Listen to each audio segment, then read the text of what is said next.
barachuu malakkisan daa'immanii bakka bu'ii naaf deebisii atummaanii bakka bu'ii naaf deebisii atummaanii gaafin gabaarraan tanaa yaa ikhwaanii diin barachuu malakkisan daa'immanii bakka bu'ii naaf deebisii atummaanii bakka bu'ii naaf deebisii atummaanii. الله أكبر الله أكبر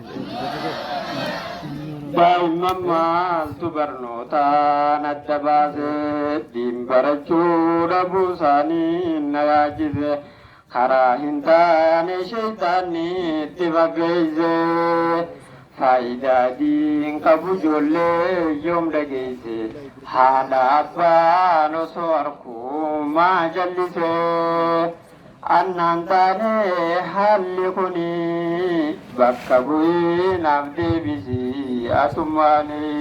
Dhaggeeffadhu siifin himaa daa'imman akkan qomanne gariin haadha abbaa keenyaa diin barachuu keenyan feene akkuma waan nu fadhanii kan nu feene asuma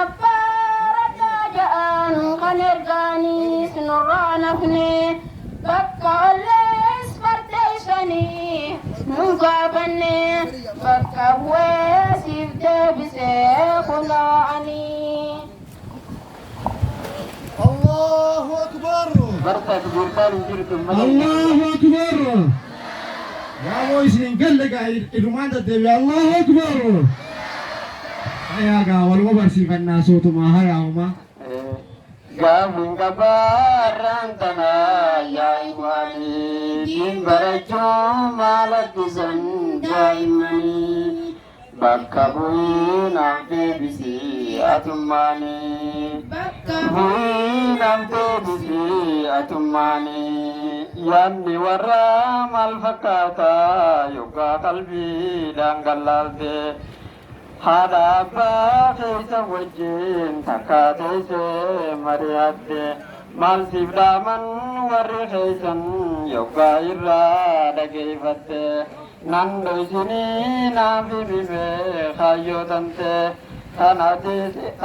kan isaan irra si kaayan tan atiis irraa qeebalte diin barachuu si dhorkinaan duuba maalii irraa hubatte Mena fimi nando sini yamza ko ya tasani bakabui nafdi bisi atumani. Allahu Akbar. Garusi fin himada gai wanjalli boda duhulle yokka kalbi dangallalu awanti irurana afgale makabarna ati warri nu dorgulle kana sirra hadiyaha jechun nu dabsan hamile darran bira wanu nabne yo haqaba taate male hada abba kenya kana kuno arga ya dasani bakka bu'e siif deebisee kuno ani. gabaarraan tanaa yaa ikhwaanii diin barachuu malakkisan daa'immanii bakka bu'ii naaf deebisii atummaanii bakka bu'ii naaf deebisii atummaanii. Wassalaamu alaikum warahmatullahi wabarakatuh.